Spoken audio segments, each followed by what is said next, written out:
A very cloudy and confusing day in a fast-paced week. Red Robe Astrology for September 20th.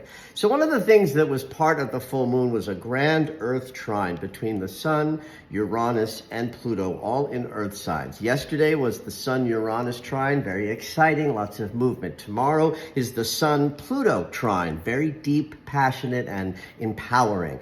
But sandwiched in between is today the Sun facing off with Neptune. So an opposition from the conscious awareness of the Sun and Neptune, who invented the unconscious, just puts us into a place where we can't see clearly, we lack judgment and lack clarity. The only thing that's positive about the Sun in an opposition to Neptune is that there can be deep inspiration and flow and intuition when we make contact with the planet that is our spiritual connection. But the shadow artifact of cloudiness is enormous. Don't trust anything that comes up today. Even if you have an intuitive certainty, wait till tomorrow before you decide that what you're fantasizing about is true. Check your work.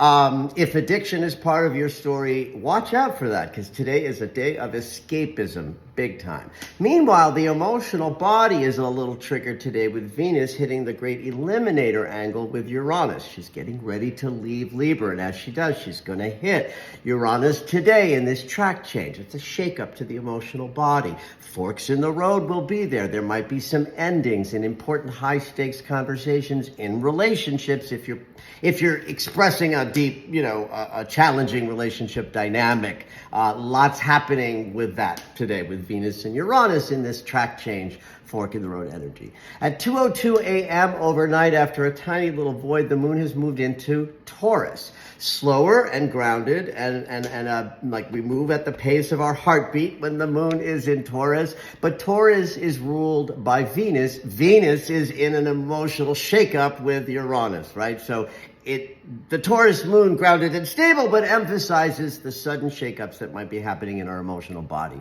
A sextile to Mars gives us energy for productivity and accomplishment, but the rest of the lunar aspects are stressful. Sesca squares to Mercury and the Sun add like free-floating stress and anxiety. Semi-squares to Jupiter and Saturn is like another layer of stress.